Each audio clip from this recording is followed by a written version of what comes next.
Shalom, salam berkat dari kami untuk pendengar sekalian. Saat ini pendengar akan diberkati dengan program Hari Ini Harinya Tuhan bagian yang ke-8.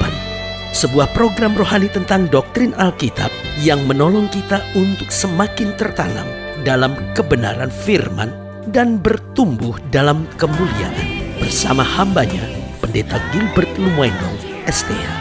Banyak orang merasa doktrin Alkitab sebagai sesuatu yang membingungkan. Tetapi tahukah saudara bahwa doktrin Alkitab intinya adalah memahami Alkitab dengan benar, dengan pemahaman yang sistematis, sehingga kita terus dapat tertanam di dalam kebenaran firman, sehingga kita terus bertumbuh di dalam kemuliaan Allah.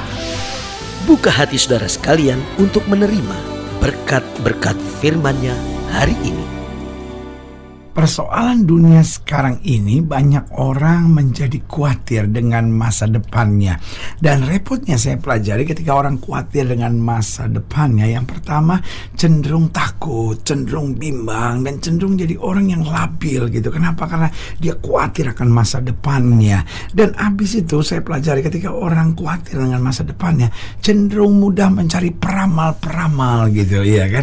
Pengen tahu apa sih nasibnya, pengen tahu apa sih garis matanya, pengen tahu apa sih nasib di namanya dan segala sesuatunya, dan juga akhirnya kemudian percaya dengan horoskop, sio, lalu sambil berpikir itu kan cuman tradisi, itu kan cuman rame-rame. Loh saudara, gue yang kasih dalam Tuhan lebih bahaya lagi itu, saudara-saudara. Tanpa kita sadari kita membiarkan diri kita dikutuk oleh itu, saudara-saudara. Karena hidup manusia bukan tergantung horoskopnya, hidup manusia tergantung janji Tuhan, hidup manusia tergantung sionya, ya kan? Kok manusia direndahkan seperti binatang, ya kan? Sionya sio kambing, sionya sio macan, sionya sio ayam, ya kan? Sionya sio kodok lah, apa segala macem lah, ya kan? Sionya sio ular lah. Saudara, gue yang kasih dalam Tuhan, kenapa manusia mau disamakan dengan binatang? Manusia kan lebih tinggi, itu kan dari setan, saudara. Kalau saudara tanya sama saya, lu pendeta nggak bisa gitu dong, kenapa bilang dari setan? Lu kenapa manusia udah disamakan seperti binatang, saudara? Coba pelajari kalau orang ngomong,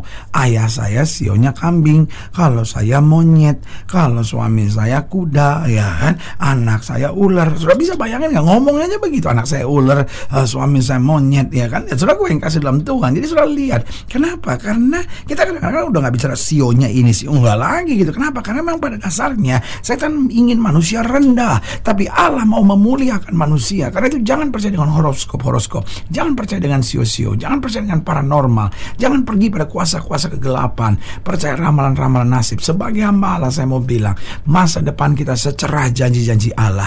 Karena apa? Karena Alkitab sendiri berkata, aku tahu rancangan apa yang ada padaku mengenai kamu, bukan kecelakaan, tapi hari depan yang penuh harapan. Karena bagi orang percaya, jelas masa depan kita pasti. Kalau sudah tanya sama saya, pastinya apa, pendeta? Lu yang pertama, pastinya sesuai dengan janji-janji Tuhan.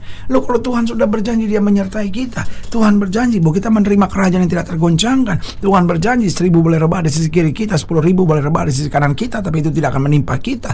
Berarti saudara, gue yang kasih dalam Tuhan, masa depan kita cemerlang, masa depan kita dahsyat, masa depan kita luar biasa. Jadi ingat, masa depan kita pasti. Kenapa? Sesuai dengan janji Tuhan. Yang kedua, masa depan kita pasti. Kenapa? Sesuai dengan penyertaan malaikat Tuhan. Lalu Alkitab bilang, aku akan perintahkan malaikat untuk berkemah di sini orang yang takut akan Tuhan. Makanya Alkitab berkata, satu tas rambutmu pun tidak akan jatuh ke tanah tanpa seizin Tuhan. Makanya Alkitab berkata, singa dan ular tedung akan kau langkahi, engkau akan menginjak anak singa dan ular naga. Artinya apa? Penyertaan malaikat Tuhan membuat kita melakukan perkara-perkara yang gagah perkasa. Haleluya. Lalu yang ketiga, masa depan kita pasti. Kenapa? Sesuai dengan tuntunan Roh Kudus. Lalu Alkitab sudah bilang, roh yang di dalam kita lebih besar dari roh yang ada dalam dunia ini. Nah, kalau Roh Kudus yang ada dalam kita menuntun kita, saudara, gue yang kasih dalam Tuhan, kenapa kita perlu khawatir? Kenapa kita perlu takut? Kenapa kita perlu bingung sama, ya tapi sio saya ini, tapi tahunnya tahun ini, tapi ya horoskop saya bilang begini. Oh jangan, Roh Kudus di dalam kita. Roh itu lebih besar dari roh yang ada dalam dunia ini. Alkitab berkata, kalau kita dipimpin oleh Roh Allah, maka kita adalah anak-anak Allah. Dan kalau kita adalah anak-anak Allah, berarti kita ahli waris kerajaan sorga. Haleluya. Dan yang keempat, saya pelajari, masa depan kita pasti. Kenapa? Sesuai dengan mujizat-mujizat Tuhan. Artinya, kalaupun di depan kita pintu-pintu semua tertutup, kita masih tetap bisa lipat tangan dan berseru kepada Tuhan. Dan Alkitab Alkitab berkata minta, maka padamu akan diberi. Oh, apa itu mujizat? Mujizat adalah sesuatu yang buat saya susah, tapi buat Tuhan itu mudah. Sebagai hamba Allah, saya mau bilang tidak ada yang susah lagi buat Tuhan. Asal saja kita mau berserah, asal saja kita mau beriman, asal saja kita mau percaya, kedahsyatan Tuhan akan dinyatakan dalam hidup kita. Haleluya. Saudara yang kasih dalam Tuhan, jangan pernah khawatir untuk hari depanmu. Orang boleh ancam, orang boleh kutuk, engkau boleh merasa miskin, boleh merasa bukan siapa-siapa, tapi Alkitab berkata Tuhan akan memakai orang yang dianggap bodoh untuk mempermalukan yang pintar. Artinya apa? Orang boleh mengutuki, sudah merendahkan, sudah memfitnah saudara, tapi sebagai hamba Allah saya mau ingatkan, tetap kuat pandang Tuhan.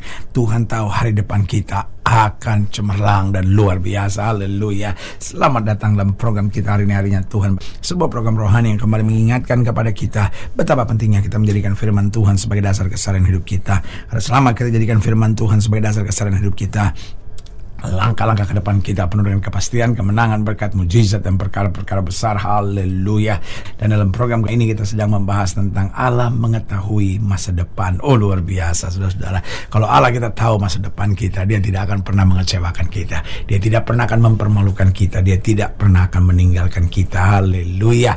Nah, saudara yang kasih dalam Tuhan, dalam program ini, dalam pembahasan tentang Allah mengetahui masa depan kita, kita mau sama-sama belajar dari Kejadian pasal yang ke-15, Kejadian pasal yang ke-15 ayatnya yang ke-12 sampai ayatnya yang ke-21.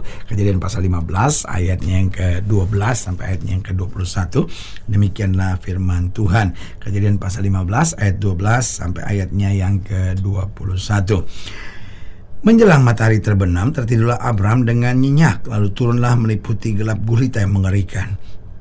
Firman Tuhan kepada Abram, ketahuilah dengan sesungguhnya bahwa keturunanmu akan menjadi orang asing dalam satu negeri yang bukan kepunyaan mereka, dan bahwa mereka akan diperbudak dan dianiaya 400 tahun lamanya. Lihat, saudara yang kasih dalam Tuhan, saudara bisa bayangkan gak? Abram bahkan belum punya anak seorang pun. Tiba-tiba Tuhan kasih janji sama dia, bukan hanya ada anak, tapi Tuhan menjelaskan bagaimana akan terjadi masa depannya. Dikatakan apa? Ketahuilah bahwa keturunanmu akan menjadi orang asing dalam satu negeri yang bukan kepunyaan mereka, dan bahwa mereka akan diperbudak dan dianiaya 400 tahun lamanya. Tuhan sudah tahu segala sesuatunya. Ayat 14. Tetapi bangsa yang akan memperbudak mereka akan kuhukum, dan sesudah itu mereka akan keluar dengan membawa harta benda yang banyak. Luar biasa. 400 tahun kemudian apa yang akan terjadi juga Tuhan sudah tahu. Ayat 15. Tetapi engkau akan pergi kepada nenek moyangmu dengan sejahtera. Engkau akan dikuburkan pada waktu telah putih rambutmu. Tetapi keturunanmu yang keempat akan kembali ke sini. Lihat, saudaraku yang kasih dalam Tuhan, sampai keturunan yang keempat. Jadi kalau satu keturunan dianggap 40 tahun, berarti keturunan yang keempat berarti 160 tahun kemudian setelah 400 tahun. Jadi lihat, sebab sebelum itu kedurjanan orang Amori itu belum genap. Ayat 17. Ketika matahari telah terbenam dan hari menjadi gelap, maka kelihatanlah perapian yang berasap beserta sulu yang berapi lewat di antara potong-potongan daging itu. Pada hari itulah Tuhan mengadakan perjanjian dengan Abram serta berfirman, kepada keturunanmu lah aku berikan negeri ini, mulai dari sungai Mesir sampai ke sungai besar itu, yakni sungai Efrat, yakni tanah orang Keni, orang Kinas, orang Kadmon, orang Het, orang Feris, orang Refaim, orang Amori, orang Kanaan, orang Gergasi, dan orang Yebus itu. Nah, saudara yang kasih dalam Tuhan, lihat kedahsyatan Tuhan kita. Dia mengetahui masa depan kita begitu detail dan luar biasa. Jadi saudara yang kasih dalam Tuhan, karena Allah mengetahui masa depan kita, bagaimana reaksi kita? Belajar berserah kepada Tuhan. Bukan berarti kita jadi orang yang apatis, masa bodoh, terserah Tuhan, ya udah saya nggak buat apa-apa, atau semua sudah diatur sama Tuhan. Bukan itu. Tuhan tidak menjadikan kita robot, tapi Tuhan mengetahui. Karena itu belajar lakukan yang terbaik sambil tetap berserah penuh kepada Tuhan. Percuma kita stres, percuma kita khawatir, percuma kita tertekan. Kita hanya memberi tempat untuk kesukaan setan belaka kalau kita buat itu. Tetapi kalau kita beriman, kita percaya, kita bersuka cita dan berserah penuh pada Tuhan, maka segala yang terbaik Tuhan sudah sediakan. Haleluya. Allah mengetahui masa depan kita, karena itu belajarlah berserah pada Tuhan. Lalu yang kedua, belajar tetap beriman. Kalaupun apa yang kita lihat tidak seperti apa yang kita percayai, tetap percaya, karena apa yang kita lihat bisa berubah, tapi janji Tuhan tetap kekal sampai selama-lamanya. Saudaraku yang kasih dalam Tuhan, engkau yang sedang sakit hari-hari ini, engkau yang sedang masalah, engkau yang sedang goncang rumah tangga, engkau yang sedang dalam pergumulan berat, engkau yang sedang difitnah orang, Jawaban saya buat setiap saudara sederhana, tetap beriman. Jaga imanmu, karena dengan iman itu engkau akan melihat perkara-perkara yang besar. Yang ketiga, karena Allah mengetahui masa depan kita. Yang pertama jelas kita perlu belajar berserah pada Tuhan. Yang kedua, kita harus tetap beriman. Yang ketiga, buang kepercayaan pada kuasa-kuasa kegelapan. Jangan lagi percaya pada kuasa-kuasa kegelapan. Jangan lagi percaya pada hal-hal duniawi seperti itu. Tapi mulai pandang Tuhan, mulai percaya pada janji-janji Tuhan, mulai terus tekun dengan firman Tuhan, mulai layani Tuhan. Karena saudaraku yang kasih dalam Tuhan, kuasa-kuasa kegelapan hanya memberikan tipuan dan kepalsuan, tetapi janji Tuhan membawa kemenangan dan kemuliaan. Haleluya. Dan yang keempat, yang terakhir, karena Allah mengetahui masa depan kita, mari tetap harapkan perkara-perkara besar. Saudaraku yang kasih dalam Tuhan, Daud boleh menghadapi masa-masa yang sukar, Daud boleh dihina orang, Daud boleh menghadapi musuh yang begitu besar yaitu Goliat, tetapi dia tetap memiliki iman untuk perkara-perkara besar. Dia berdiri depan Goliat dan berkata, "Engkau boleh mendatangi aku dengan pedang, tombak, dan dembing." Artinya dia boleh bilang, "Kau boleh punya segala-galanya, aku boleh gak punya apa-apa, tapi aku datangi kau dengan nama Tuhan semesta alam." Artinya selama kita masih mengharapkan perkara-perkara besar karena janji Tuhan yang luar biasa itu, maka saudaraku yang kasih dalam Tuhan, kita tidak pernah dikecewakan.